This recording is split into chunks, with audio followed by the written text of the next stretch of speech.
దాదాపు 2 ఏళ్ల తర్వాత డూమ్స్ డే క్లాక్ మళ్లీ కదిలింది. యుగాంతం వైపుగా మరో అడుగు ముందుకు పడింది. ఇప్పటి వరకు యుగాంతానికి 90 సెకండ్ల దూరంలో ఉన్న క్లాక్ ఇప్పుడు 89 సెకండ్ల దూరానికి వచ్చేసింది. అంటే అర్ధరాత్రి అవ్వడానికి మరో 89 సెకండ్లు మాత్రమే మిగిలి ఉంది. అంటే మనం యుగాంతానికి అత్యంత దగ్గరలో ఉన్నామని అర్థం. ఈ క్లాక్ ని డెవలప్ చేసిన ఆటమిక్ సైంటిస్టులు ఏమంటున్నారు? ఇదే అంశానికి సంబంధించిన సైంటిస్ట్ సుబ్రహ్మణ్యంతో మా ప్రతినిధి బాలరాజు మరింత సమాచారం అందిస్తారు. యుగాంతం ఈ పేరు చెప్తే కొద్ది మందికి వెన్నులో వణుకు పుడుతుంది. అయితే కొంతమంది మాత్రం కిండల్గా తీసేస్తారు, ఇప్పుడల్లా యుగాంతం ఎక్కడుంది అని. అయితే యుగాంతం గడియలు దగ్గర పడుతున్నాయని అమెరికన్ అటానమిక్ రీసెర్చ్ సైంటిస్టులు అయితే వెల్లడిస్తున్నారు.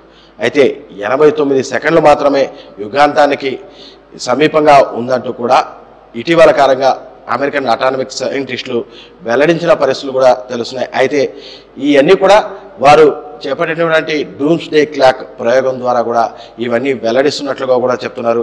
అయితే అసలు ఆ డూమ్స్ డే క్లాక్ ఏంటి, అసలు ఆ డూమ్స్ డే క్లాక్లో ఉన్నటువంటి యుగాంతాన్ని ఎలా చెప్పబోతున్నారు, పూర్తి వివరాలన్నీ కూడా మనకు వెల్లడించేందుకు మనతో పాటు టీచర్ సైంటిస్ట్ సుబ్రహ్మణ్యం ఉన్నారు. ఆయన అడిగి పూర్తి వివరాలను, ఈ డూమ్స్ డే క్లాక్ యొక్క సమయాన్ని ఎలా లెక్కిస్తారనే దాన్ని కూడా పూర్తి విషయాలు కూడా తెలుసుకుందాం. సార్ చెప్పండి, ఈ డూమ్స్ డే క్లాక్ అంటే ఏంటి, అసలు దీన్ని ఎలా సమయాన్ని లెక్కిస్తున్నారు?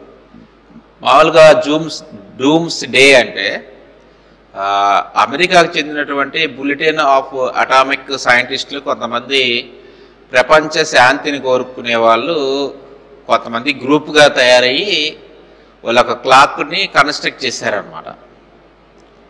ఈ క్లాక్ యొక్క ముఖ్య ఉద్దేశం ఏంటంటే ప్రపంచంలో మానవ జాతి వినాశనం ఎప్పుడు జరుగుతుంది అనే దానికి ఒక ప్రామాణికంగా మిడ్ డే అని పెట్టుకున్నారు. రాత్రి 12 గంటలు క్లాక్ అని పెట్టుకున్నారు.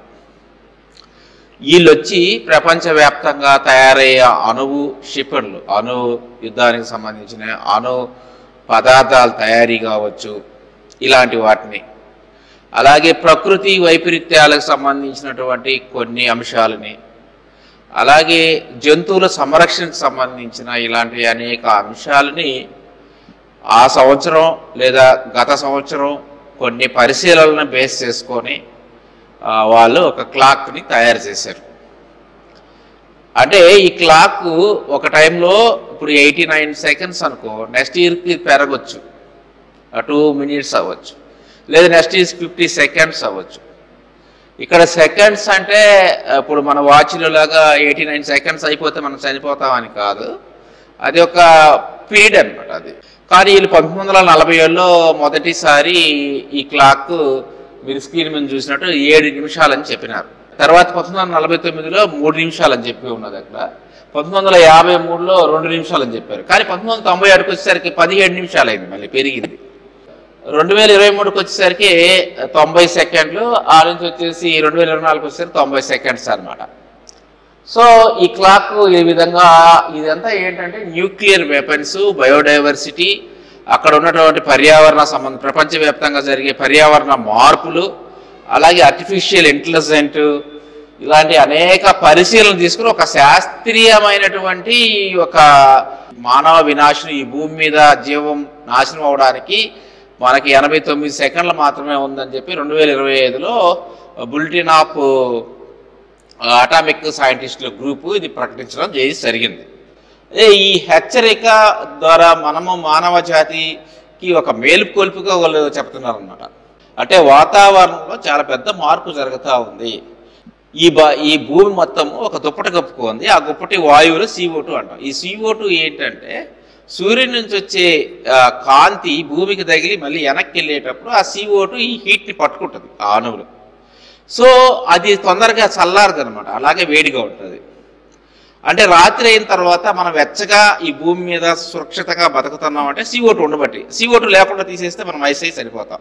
సో ఈ గ్లోబల్ వార్మింగ్తో పాటు గ్రీన్ హౌస్ ఎఫెక్ట్ అంటాం. ఇక కొన్ని గ్రీన్ హౌస్ గ్యాసెస్ అనేవి అంటార్కిటిక్ ఖండంలో ఓజోన్కి రంధ్రం వేస్తుంది. ఇవన్నీ కూడా పర్యావరణానికి సంబంధించినవి. ఇవి బయోడైవర్సిటీ, ఇలాంటి అనేక క్యాలిక్యులేషన్స్ ఆ సైంటిస్టులన్నీ కూర్చొని ఒక మోడల్ అంటాం, ఇక్కడ మ్యాథమెటికల్ మోడల్ అంటాం. This is the mathematical model. ఈ మ్యాథమెటికల్ మోడల్లో రియల్ వరల్డ్ ఎలా ఉంటుంది, దాని ఫార్మేషన్ ఏంటి, ఒక మోడల్గా డిజైన్ చేసి దాన్ని మళ్ళీ వాళ్ళు ఇంటర్ప్రిటేషన్ చేసి రిజల్ట్ కనెక్ట్ చేసినప్పుడు వాళ్ళు అనుకున్నటువంటి హైపోథీసిస్ పరికల్పన దగ్గరి ఊహగా వీళ్ళు 89 సెకండ్స్లో ఈ భూమి నాశనం అవుతున్నదని ఒక హెచ్చరిక ఆ ప్రపంచ శాంతిని కోరుకునే శాస్త్రీయ దృక్పథం కలిగినటువంటి ఒక శాస్త్రవేత్తల బృందం ఈ ప్రపంచానికి ఒక హెచ్చరిక చేసినారు.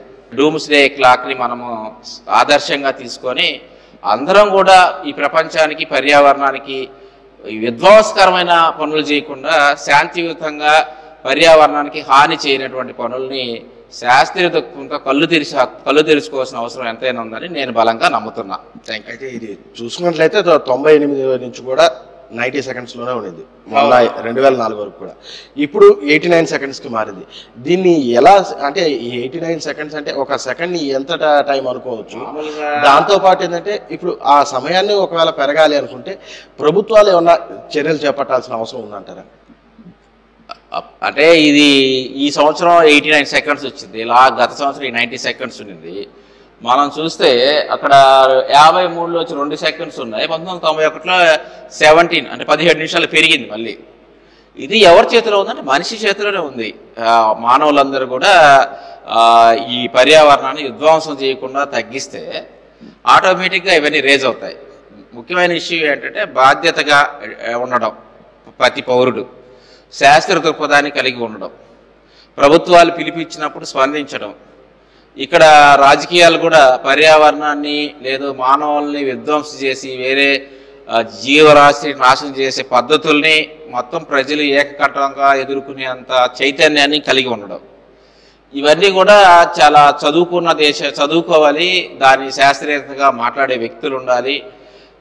ఇప్పుడు మనకు అనుకోండి ఒక్కొక్క దేశంలో ఒక్కొక్క విధమైన పద్ధతి, మనకి ధర్నాలు చేసినా ఇంకొకటి చేసిన స్పందన తక్కువ. అదే వేరే దేశాల్లో ఎవరికైనా ఒకరికి నష్టం జరిగినప్పుడు వాడికి ఏదన్నా పర్యావరణం మీద ఒక అరుపు అరిస్తే నేరుగా గవర్నర్లు రాష్ట్రపతిలో వచ్చి ఆ సమస్యను అప్పటికప్పటికే పరిష్కరిస్తారు. మనకు అలా కాదు. మనం ఒక పర్యావరణానికి సంబంధించిన ఏదైనా ఒక సమస్యని మన ప్రభుత్వాల దృష్టికి తీసుకెళ్ళి పరిష్కరించుకోవాలని చాలా పెద్ద సమస్య, పెద్ద సవాల్ అది. ఇక్కడ ఎవరిని తప్పుపట్టడం కాదు, కానీ అందరం కలిసికట్టుగా ఈ భూగోళాన్ని పరిరక్షించడంలో ప్రపంచంలో మనం కూడా ఒక భాగస్వామిగా ఉంటే ఈ భూమి మీద మనం ఎక్కువ రోజులు ఉంటాం. 199 సెకండ్స్ అంటే దాదాపు 100 ఇయర్స్ అనుకోవచ్చు. 100 ఇయర్స్ లోపలే నాకు అనిపిస్తుంది, దాన్ని చెక్ చేసినప్పుడు 100 సంవత్సరాల లోపల ఈ భూగోళం అంతమయ్యేటువంటి అవకాశం ఉందని నాకు అనిపిస్తుంది. అయితే చూసినట్లయితే ఈ డూమ్స్డే క్లాక్ అనేది కూడా ఇక్కడ పర్యావరణంలో ఏర్పడుతున్నటువంటి సమతుల్యమైనటువంటి మార్పులు, అణుబాంబుల ఏర్పాట్లు, వీటిలో కలిగేటువంటి పర్యావరణానికి కలిగే నష్టాల కారణంగానే ఈ డూమ్స్డే క్లాక్ అయితే ఏర్పాటు చేయడం జరిగిందని.